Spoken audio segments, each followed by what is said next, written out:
Well, good morning. I apologize for any vocal fry, as it is very early. It's 4:20 in the morning. So I thought I would share with you what I've been working on the last couple months. Just an insight into something that I call Wholeness Revisited, the universal thread of healing, love, and individuation. Welcome back. Today, we're diving deeper into a concept that is both ancient and timeless: wholeness. Many of you may remember our previous episode on the story of Jesus at the pools of Bethesda and his question, do you want to be whole? That question continues to echo, not just spiritually, but in every facet of life. Healing, learning, love, devotion, and even the journey of discovering who we are. Today, we'll explore how wholeness is the universal thread that connects all these aspects, and why its balance of both light and dark, why it is a balance of both light and dark. So first, the archetype of wholeness. Wholeness isn't just a spiritual concept. It's embedded in the very fabric of life. In Sanskrit, the word "rut" means wholeness, completeness. Carl Jung called it individuation, the process of integrating all aspects of the self, the conscious, the unconscious, the light, the shadow, self and other. Even in Taoism, we see this in the symbol of the yin-yang, which represents harmony between the opposites, right? The little bit of the opposite within each. Wholeness is not perfection. It's not about fixing yourselves or eliminating our flaws. It's about embracing every part of who we are, the pain, the joy, the light, and the dark. Wholeness is when all these pieces come together to create something greater than the sum of its parts. Wholeness and healing. Healing is often thought of as the absence of illness, but true healing is about integration, whether it's physical, emotional, or spiritual healing. It requires acknowledging the parts of ourselves we often neglect or avoid. For example, modern medicine often treats symptoms in isolation, but holistic approaches, whether through mindfulness, trauma-informed care, or even traditional practices, these holistic approaches seek to treat the person as a whole. This is why trauma healing isn't just about addressing the event, but integrating the emotional and physical responses tied to it. Nietzsche's ressentiment. I've seen this in my own journey, and it's a truth echoed in every healing tradition. Healing is wholeness.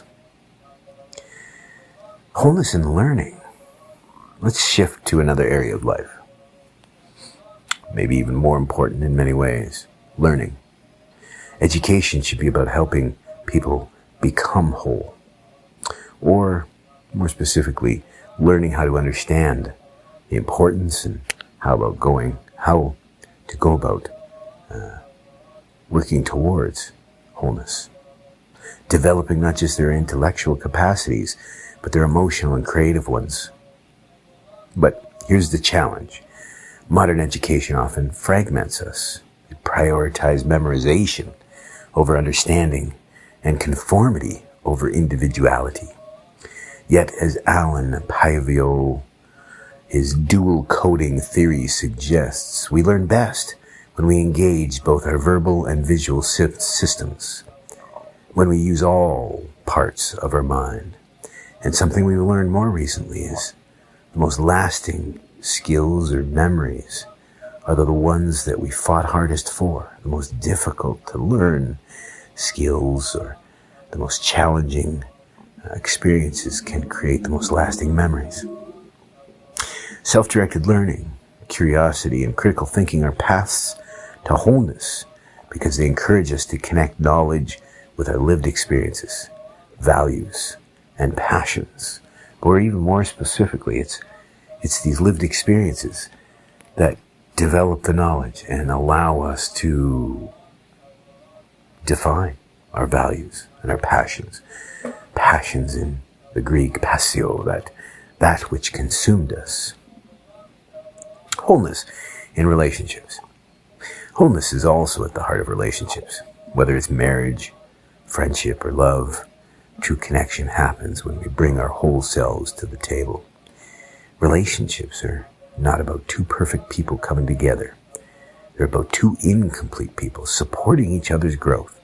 Wholeness in love means accepting the light and dark in ourselves and our partners. It's about devotion, commitment, and above all, a balance, right? In most languages, faith is this devotion, commitment, and confidence. And in Buddhism, we have a term, madhyamaka. It means balance. It means a middle way. Right? As Virgil said to Dante, the way out is through. So, think about the vows we make in marriage, for better, for worse, in sickness and in health. They're vows to embrace the wholeness of another person, not just the parts that are easy or convenient. Wholeness in the modern world. In today's world, we are more fragmented than ever. Social media divides our attention, societal pressures pull us in different directions, and identity crises leave us feeling lost. But wholeness is the antidote. It's about reclaiming the parts of ourselves we've ignored or suppressed. It's about finding balance in a chaotic world, and it starts with small, deliberate actions, whether through mindfulness, journaling, shadow work, or simply giving yourself permission to be imperfect. And I do believe this is the source of Peterson's Clean Your Room. Start small if you feel lost. Wholeness isn't something we achieve once and for all. It's a lifelong practice, a journey, and every step we take towards it, brings us closer to healing, love, and self-discovery. So in conclusion, what does wholeness mean to you?